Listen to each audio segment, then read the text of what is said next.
ఈశాన్యం ఎందుకు పెట్టడం పని లేక?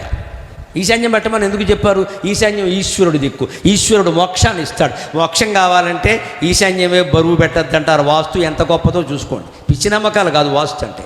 వాస్తు ఎంత గొప్పదంటే ఈశాన్యమే బరువులు పెట్టద్దా. బరువులు పెట్టద్దంటే అక్కడ సూట్ కేసు పెట్టద్దు, ధాన్యం బస్తా పెట్టద్దని కాదు. దేవుడు ధ్యానం చేయాలంటే మనస్సులో బరువులు ఉండకూడదు నాయన, అదే అర్థం దానికి.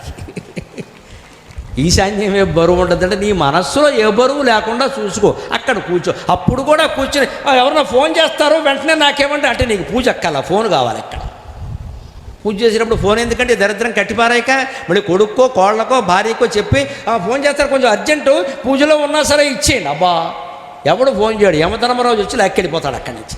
వాడు ఫోన్ చేసినాడు వచ్చేస్తాడు. ఏ కనెక్షన్ అయినా కలవదు కానీ వాడి కనెక్షన్ వెంటనే కలుస్తుంది. అది హాట్లైన్.